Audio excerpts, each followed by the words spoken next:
ब्रज नगरी में तड़पते तड़पते मरती गायें, भ्रष्टाचार की कहानी बयां करती गायों की दुर्दशा। जनपद में गायों की दर्द कहानी तो गौरक्षक ही बता सकते हैं और दिखा सकते हैं। अधिकारी तो भ्रष्टाचार की पराकाष्ठा को लांघने लगे हुए हैं। मथुरा में गाय तिल तिल कर मर रही है, लेकिन अधिकारी जांच के नाम पर सभी पर लीपा पोती कर रहे हैं।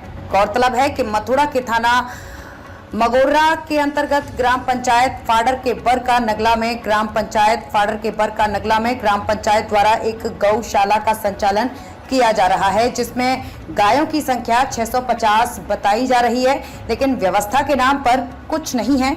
गायों में हड्डियों का सिर्फ ढांचा बचा हुआ है। गाय तड़प तड़प कर जान दे रही है। इस दुर्दशा की कहानी जब गौरक्षकों के पास पहुंची तो गौरक्षकों के गायों का हाल देखकर रोंगटे खड़े हो गए। जिस हाल में वो पड़ी थी, चारों तरफ घुटनों तक कीचड़ कीचड़ भरी पड़ी थी, जिसमें गाय मरी हुई थी और गाय मरने के लिए तड़प रही थी। श्री चिंताहरण भारतीय गौरक्षा महासंघ की टीम सोनू ठाकुर की नेतृत्व में गौशाला पहुंची तो वहां का हाल कैमरे में कैद करने की कोशिश की। वहां के प्रधान के गुर्गों गौरक्षकों के साथ मारपीट करने पर उतारू हो गए, लेकिन पुलिस ने पहुंचकर मामला मुश्किल से संभाला। जैसे तैसे गौशाला की बड़ी मुश्किल से कुछ वीडियो शूट कर पाए, लेकिन गौशाला की दशा सुधारने के लिए उच्च अधिकारियों ने केवल दिलासा दी। इस पूरे मामले को लेकर गौरक्षक आक्रोशित है। इस पूरी टीम में सोनू ठाकुर के नेतृत्व में गौरक्षक अभिषेक ठाकुर, गौरक्षक अक्ष शर्मा, हिमांशु पंडित, पूनम चतुर्वेदी, सोनू सिंह, तुषार, रवि राजपूत, श्याम पहलवान और अन्य गौरक्षक गौशाला की स्थिति को अधिकारियों से अवगत कराते हुए थाना मगोर्रा में एक तहरीर दी। सभी दोषियों के खिलाफ कड़ी कानूनी कार्रवाई करने की मांग की, जिससे ऐसी दुर्दशा अन्य गौशाला में ना हो सके। प्रदेश के मुखिया योगी आदित्यनाथ खुद गौभक्त हैं और गायों के लिए अच्छा योजनाओं के तहत पर बजट खर्च कर रहे हैं। गुलाब सिंह की रिपोर्ट, संवाददाता न्यूज पेट्रोल 24 मथुरा। आप जो थाना मंगोर्रा आए हो, किस प्रकरण में आए हो और नाम क्या है आपका? जय श्री राम, जय गौ माता की, हर हर महादेव। सोनू ठाकुर नाम है हमारा, अखिल भारतीय गौरक्षा महासंघ से प्रदेश मंत्री। टीम श्री चिंताहरण महादेव गौरक्षक अभिषेक ठाकुर जी के पास में सूचना है, उन्होंने हमको ये सूचना दी और इस सूचना पर हम यहाँ पर गौशाला पहुँचे, जहाँ पर सौंफ नगला बरका नगला गांव है, वहाँ पर गौशाला बननी पड़ी है और जिसमें कि थाना मगोर्रा पड़ता है। तो उस गौशाला में बहुत अत्याचार हो रहा है गौ माता के लिए और हम ये चाहेंगे कि गौ माता का कैसे भी करके वहाँ पे इलाज करवाया जाए, काफ़ी डॉक्टरों को पहुँचाया जाए। उस जगह इतनी व्यवस्था खराब है कि इसका कोई जवाब नहीं है।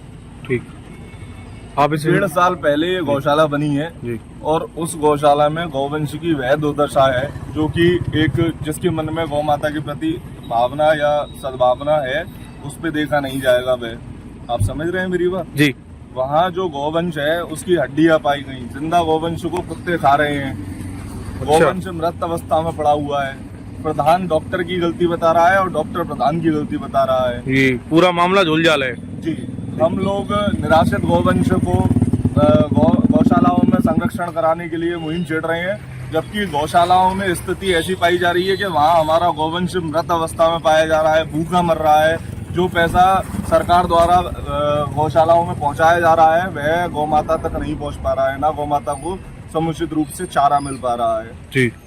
तो यहाँ के जो भी प्रशासनिक अधिकारी हैं, सबसे यही एक गुहार है कि अगर मथुरा जैसी धर्म नगरी, जो कि स्वयं ठाकुर जी श्री कृष्ण जी गौरक्षक थे, उनकी धर्म नगरी में अगर हमारी गौ माता सुरक्षित नहीं है, जो कि हम सभी गौरक्षक और जो अपने आप को हिंदू बताते हैं, सभी हिंदू भाई गौ माता को राष्ट्र माता घोषित कराने के लिए सब लोग अपने तरफ से सभी प्रयास कर रहे हैं। लेकिन यहाँ तो गौ माता हमारी गौशालाओं में जो उनका घर है जैसे बोलते हैं, गौ आश्रय जैसा किया कहा जाता है, गौ आश्रय में ही हमारी गौ माता संरक्षित नहीं है, तो हम कैसे विश्वास कर लें।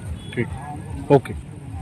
अब तक के लिए बस इतना ही। फिर होगी आपसे मुलाकात ऐसी एक और बड़ी खबर के साथ। तब तक के लिए नमस्कार और देखते रहिए न्यूज पेट्रोल 24, हर खबर सही खबर। ऐसे ही लेटेस्ट अपडेट्स के लिए हमारे YouTube चैनल को सब्सक्राइब करें और तुरंत नोटिफिकेशन पाने के लिए बेल आइकन प्रेस करना ना भूलें। यदि आप हमें फेसबुक के माध्यम से देख रहे हैं तो हमारे फेसबुक पेज को फॉलो जरूर करें।